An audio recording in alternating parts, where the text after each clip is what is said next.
In today's video, I wanted to talk about 5 common mistakes I see when I play World War III among veterans and beginners alike. So, number 1, sprinting everywhere like a madman. So, the time it takes to actually stop sprinting and start firing or ADSing is sometimes too long and can be the deciding factor whether you win a firefight or you lose one.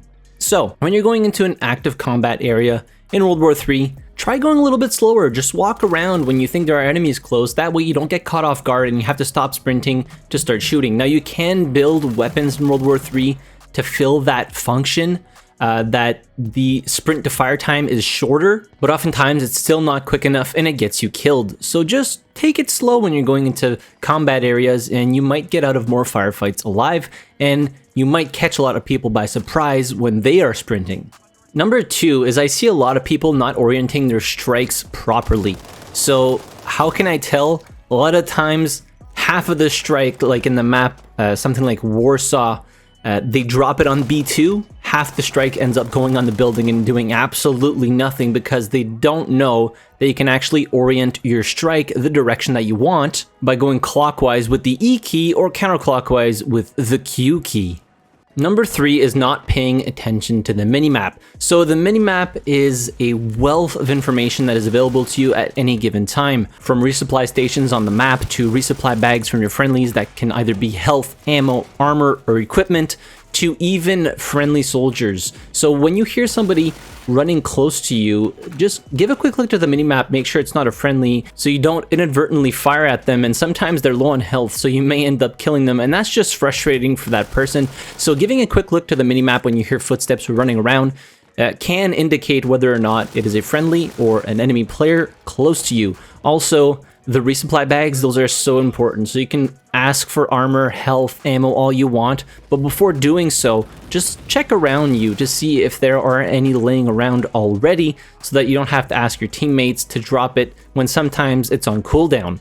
And you can also see on the minimap when a friendly player calls in something like an airstrike, there'll be a big red circle on the map indicating that an airstrike is in fact coming there. So you might not want to stick around unless you want to get killed by your friendlies. You can also see UAVs and jammers on there. So there's just a whole lot of information on the minimap, so utilize it to your advantage. Number 4, and I see this all the time, hiding behind thin cover. So you can shoot through a lot of surfaces in World War III and you can get wall banged pretty easily. So when you are trying to get to cover, make sure it's actually hard cover and not like thin sheet metal or like thin crates or stack of boxes or stuff like that, because you can get shot through those. And a lot of people wonder, how the hell did he shoot me through the wall? Well, you were more than likely not standing behind cover that was good enough to withstand rounds. And finally, number 5, and I see a lot of this because I run armor packs and I pay attention to people that have helmets on and people that don't.